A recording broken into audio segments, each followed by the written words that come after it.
Sometimes I wonder, why is it so easy to give up on life? And why is it so difficult to just stick to our plans and just fight for things that we believe in? Um, I guess it's hard to realize that sometimes we have the potential to realize the things we want to realize. But then other times it's just difficult to understand the movements of the universe and to find our place within the huge cycle of events that are turning around us, and we feel lost. We feel disconnected from the reality that is life. For me, after having lived and suffered such really, really horrible traumas in my life, of almost dying in the car accident, having many, many surgeries, and trying to recover my life back, and then being scammed by two people into losing all my money. It's like you lose all faith in humanity because you see that how people can be manipulators, how they can be liars, how they can break your soul and your heart, really break your personality, how life is so difficult that you just want to get into your cocoon and never move again, never get out of it. And then slowly, summer comes again, the birds start singing again, and well, if you're not dead, if you're still alive, and if you did not manage to kill yourself, or as in my case, if you're waiting for the person you're responsible for, my mother, to pass on until I can decide to hang myself, or however I'm going to do it. You start wondering about, why you take those decisions. I mean, these are not easy decisions. These are not things to be taken lightly. But you feel coincé, like cornered.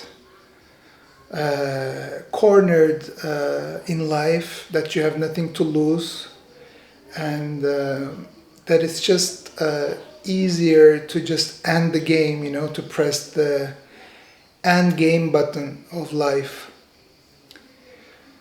But then slowly you discover things that that motivate you to keep on living.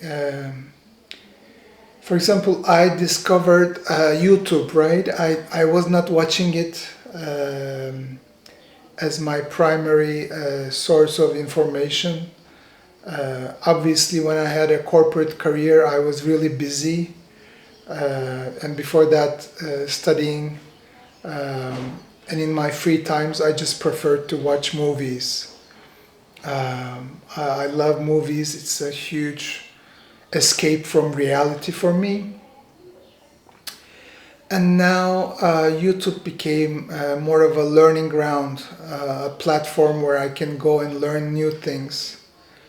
For example, yesterday night I couldn't sleep all night, and look at the beautiful call to prayer. We are in Turkey, in a Muslim country. I love the sound of prayer. It's like the last call. Just like when I walk to the cemetery of this little tiny village in Turkey, that's the last stop for all of us.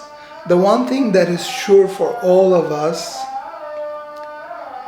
they say death and taxes, but even taxes, that's not really sure. I guess if you're paid officially it is. But death is definitely sure. We're all going to die.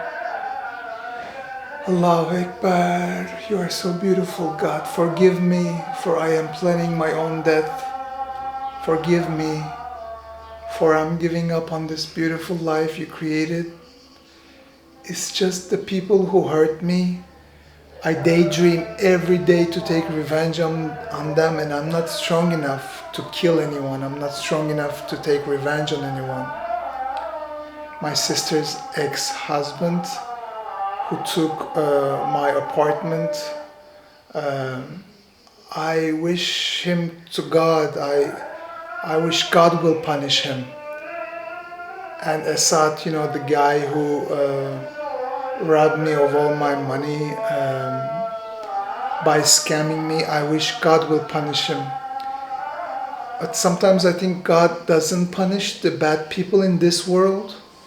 Otherwise, so many bad people would not be so wealthy and healthy and happy. But then I tell myself, what do you know with your little brain about God's plans for the world, for the bad people, for good people, for believers, non-believers? What do you know about that? This means that you can know how God thinks. Can you know how God thinks? No, because you obviously are not God, right? So I don't know, maybe God will punish those people, and I can't get over those traumas. I just can't shake my life and get back to living. And of course, it seems to me like suicide is sort of the easy way out. I ran out of money, but I could still find ways to survive, right? I could still learn new skills online, how to edit videos, how to be a virtual assistant. But why do I prefer to just end my life as opposed to learning new skills to make online money and to once again pay my debts and survive, pay my legal fees of all these financial troubles? Then I get mad at myself. I tell myself that I'm weak, that I'm a loser. But like when you get scammed in life and you lose it all, you also lose your trust in yourself as well as trust in other people.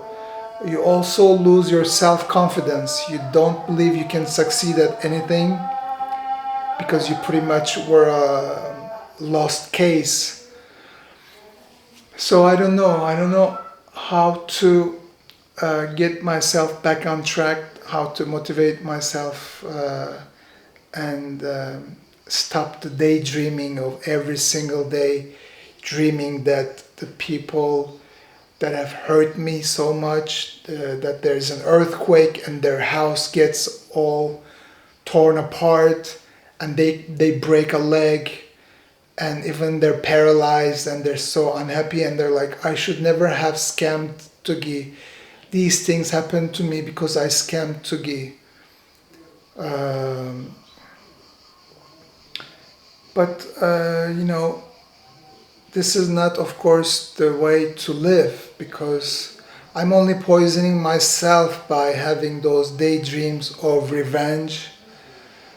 And then when I cannot get revenge, and when I realize that these are just dreams that I have in my head, that there's an earthquake and the people who hurt me, lose their homes, whatever, then I tell myself, you know what, you're just a dreamer, you're pathetic, you cannot realize your dreams, you don't have any dreams anymore, except for revenge dreams on the people who hurt you.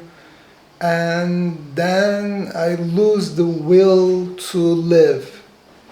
I lose it because I can't fight. I can't realize any net solutions in life which would make me happy. And then everything seems like life is sad and it's just a hopeless case, so I should not even be living anymore, So I don't know how to break that vicious circle.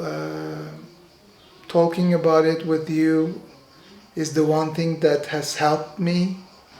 So thank you for being there and supporting me.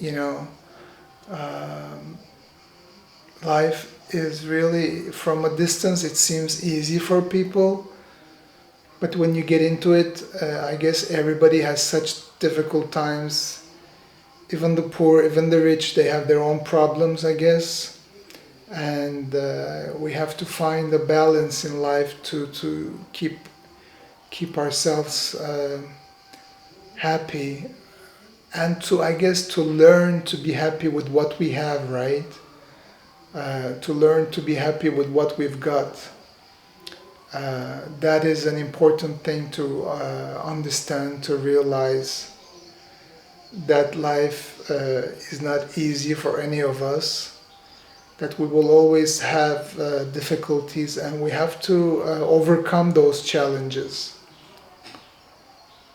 I don't know, that seems like this is what I'm doing right now, trying to get over my ideas of dying and the revenge that I couldn't take. And just getting over all these difficulties, you know. And deep down, the one person who have loved me unconditionally, who have been there as much as she can, my mother, seeing her dying in front of me slowly by slowly, getting older and older, her liver giving out, her heart giving out, and her blood, and I feel so sad that I cry at nights when she can't see me, because when she's gone I won't have any more reason to live, because life without her is just full of liars and scammers and bad people, and if there is a God, God did not stop those people from hurting me, did not stop my mother from dying, did not create peace for the people who are fragile, who are emotional, sensitive like me. And so, why live, you know? Why live? So maybe as long as my mother is still alive, if it's for a few more weeks or a few more months or even a year or so, I will discuss this topic with you at least until I'm gone. The topic of why live, right? So this is gonna be something interesting, and we will discuss it, and we'll see how it happens. You know, if we can find any reason to live. So thank you for being here. I love you. God bless. I hope God will bless you. I don't know if He blessed me or my mother, but maybe He did and we didn't realize it. And I will see you when I see you.